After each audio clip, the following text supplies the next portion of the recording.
Tilea's Troubles, Part 57. Media Vita in Morte Sumus.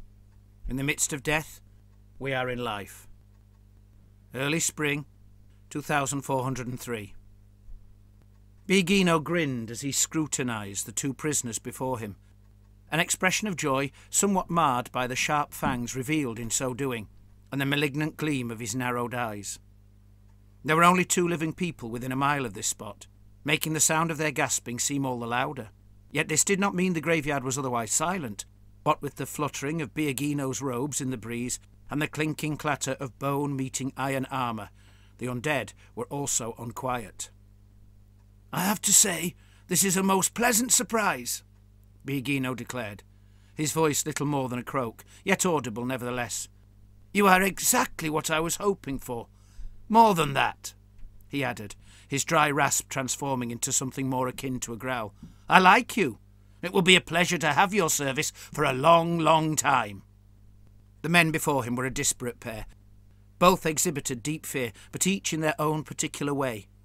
One, a dedicant of the Disciplinati di Mor, stood straight in rigid defiance, determined to die on his feet and so conjure the illusion of courage to the end.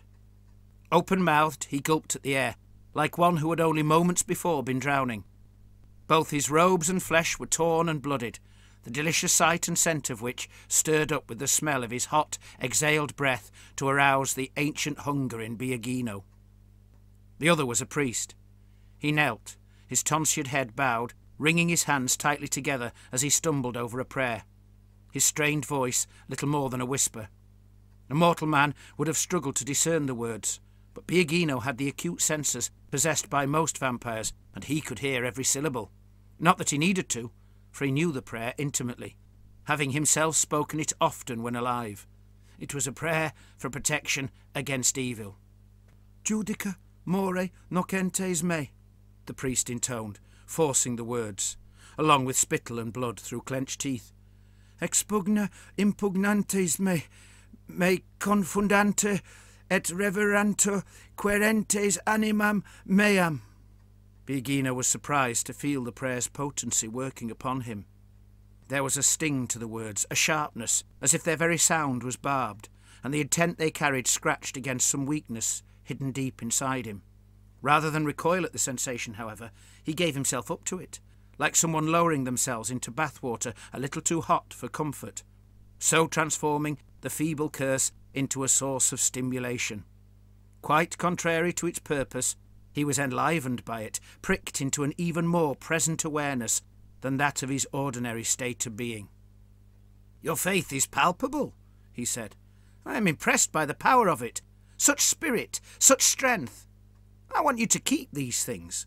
Only I would have them serve the great Nagash, and not your pathetic sleeping excuse for a god. Mor is not worthy of such passion. It is wasted upon him. I will put your fervour to much better use." Biagino turned his attention to the two robed and hooded thralls standing behind the prisoners. They were the first of his newly made clergy, La Fraternita di Morti Irrequieti. They too were vampires, but begotten in such a way that they were wholly beholden to his will. Their service was so complete that their very thoughts consisted almost entirely of echoes of his own. Their minds were almost solely concerned with serving him, with just enough of their own personal cruelty to revel in their deeds. It took only the tiniest nods to convey his command, and the two thralls began chanting, "Anima Nagashi, sanctifica me, corpus Nagashi, salve me, sanguis Nagashi, inebria me." "Yes, we are blessed by him," said Biagino, and for a moment was tempted to join them in the chant. Instead, he looked down at the Morite priest, who was rocking gently as he continued his own prayer. Biagino chose instead to listen to the priest's words, having completely forgotten that when alive the confused jumble of sound, rasping breaths, chanting thralls and stuttering priest, would have left him struggling to comprehend any individual part. Now, no effort was needed, especially as the words were laced with delicately sharp shards which nicked at his mind. "Avutanto retrosum et confundantur cogitantes mihi mala." "I'm not going to wrong thee," complained Biagino, but rather make thee right in the eyes of a true God. And I'm afraid it's too late to overthrow us, for your battle was fought and lost." He chuckled. "I am surprised you did not notice." "It didn't escape my notice, as you can see. Why don't you turn your thoughts to what is to happen now? It is foolishness to dwell on that which has passed, and that which cannot be changed. You would do well to accept what is happening now, and to embrace that which is to come." The priest whimpered pathetically, then recommenced his weakening attempt at prayer. "Fiant tamquam pulvis ante faciem venti et daemonus more coactans eos."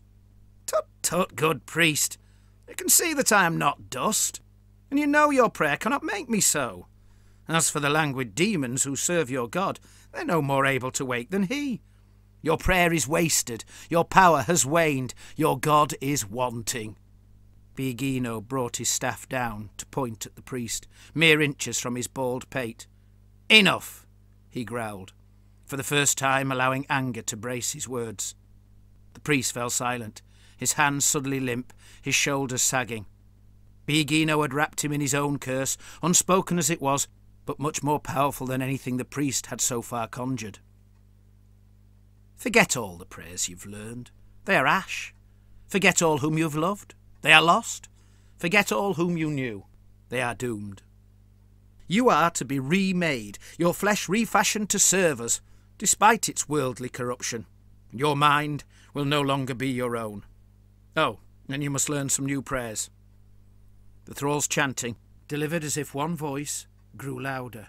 "Aqua lateris Nagashi, lava me, Nagashi conforta me, O Nagashi exauda me." Listen, learn, and know. He will wash the flesh from you and give you strength like you have never known, and your prayers will allow Almighty Nagash to drink deep of your soul.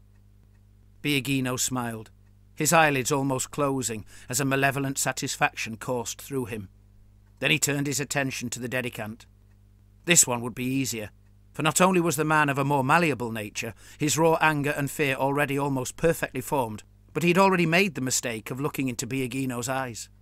As soon as he did so, Biagino refused to let go, and within moments the man was so entranced that he lost the power to blink, or to do anything else for that matter. Now Biagino joined the thrall's droning intonation. "Intra tua vulnera absconde me, ne permittas me separara a te, in hora mortis mea voca me, et custodierit me in aeternum, ut cum lamia tuis laudem te in saecula saeculorum." There was a moment's silence. Then Biagino said, "Now, let us all pray together." The prayer was repeated, once, twice, thrice. By the fourth repetition, both priest and dedicant also intoned. Biagino himself felt quiet, to watch and listen for a little while. When the prayer came to an end, there was silence. Then Biagino made the tiniest of gestures with his forefinger. Quicker than any mortal man could manage, the thralls lurched suddenly forwards, arms outstretched, as if they might embrace the two prisoners as old friends. Needless to say, that was not their intent.